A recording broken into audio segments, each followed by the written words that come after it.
السلام علیکم ورحمۃ اللہ وبرکاتہ۔ آج ہم دوسرا پارہ شروع کریں گے۔ دوسرے پارے سے زیادہ ہماری کوشش ہوگی کہ ہم لفظی ترجمے پہ توجہ دیں تاکہ آپ کے لفظی ترجمے میں مہارت ہو جائے۔ اعوذ باللہ من الشیطان الرجیم، بسم اللہ الرحمن الرحیم۔ سَيَقُولُ السُّفَهَاءُ مِنَ النَّاسِ، سین عن قریب، یقول السفہاء کہیں گے بے وقوف یا نادان، من الناس لوگوں میں سے، ما ولاہم کس نے پھیر دیا انہیں، ما کس نے، واللہ پھیر دیا، ہم انہیں، قبلتہم التی ان کے قبلے سے، التی وہ جو، کانوا وہ تھے، علیہا جس پر۔ ان قریب نادان اور بے وقوف لوگ کہیں گے کہ ان کو ان کے قبلے سے کس نے پھیر دیا۔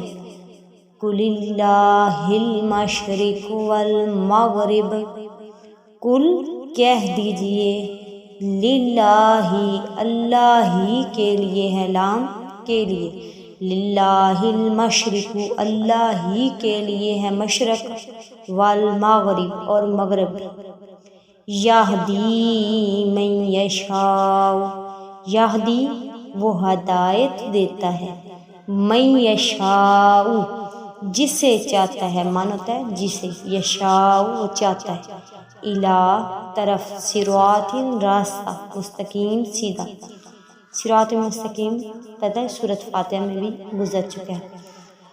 وَكَذَلِكَ جَعَلْنَاكُمْ وَكَذَلِكَ اور اسی طرح، جَعَلْنَاكُمْ بنایا ہم نے، کم تمہیں، امتاً ایک امت، وسطاً درمیانی۔ اب آپ کے ذہن میں ایک سوال آئے گا کہ درمیانی امت کیسے ہیں؟ ہم تو آخری امت ہیں، آخری نبی کی۔ تو اس کا جواب یہ ہے کہ احکام کے لحاظ سے، مختصر تفسیر کہ احکام کے لحاظ سے پہلی امتوں پہ بڑا مشکل روزہ ہوتا تھا، لیکن ہمارا 12، 15، 16 گھنٹے کا روزہ ہوتا ہے۔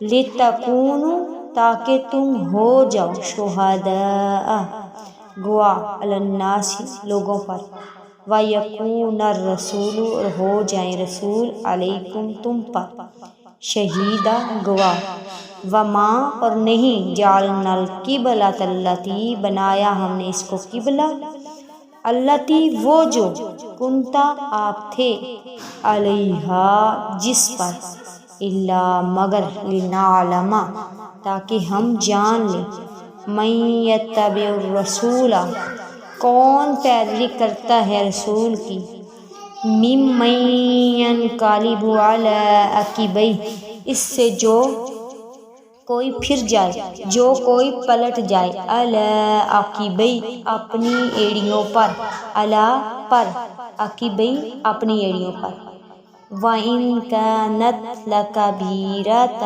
إِلَّا عَلَى الَّذِينَ هَدَى اللَّهُ، وَإِن اور نہیں، کانت ہے، لَكَبِيرَةً بھاری، الا مگر ان لوگوں پر، ہدی اللہ جن کو ہدایت دی اللہ نے، وما کان اللہ۔ اب یہاں سے شاید آپ کو مشکل لگے، یہ بات اس لیے ہو رہی ہے کہ جو رسول کی پیروی کرنا، اتباع کرنا ان لوگوں کے لیے نہیں ہے جن کو اللہ نے ہدایت دی ہے۔ ہدایت والے جو لوگ ہیں وہ کس کی پیروی کرتے ہیں؟ رسول کی پیروی کرتے ہیں۔ وما کان اللہ اور نہیں ہے اللہ تعالیٰ، لیضیع تاکہ ضائع کر دے، ایمانکم تمہارے ایمان کو۔ اس میں یہ بات ہے کہ جب قبلہ تبدیل ہوا تو مسلمانوں نے کیا سمجھا، پہلے بیت المقدس تھا، پھر قبلہ خانہ کعبہ ہو گیا۔ اب مسلمانوں نے سمجھا جو پہلے ہم نے ادھر منہ کر کے نمازیں پڑھی تھی وہ ہماری ضائع ہو گئی۔ اس وجہ سے اللہ پاک نے کیا فرمایا، وما کان اللہ، ایسا اللہ نہیں ہے، یضیع کہ وہ ضائع کر دے ایمانکم تمہارا ایمان، ایمان سے مراد تمہاری نمازیں، ان اللہ بے شک اللہ تعالیٰ بالناس ہی لوگوں پر لرؤوف الرحیم یقیناً شفیق بھی ہے، شفقت کرنے والا اور رحم کرنے والا ہے۔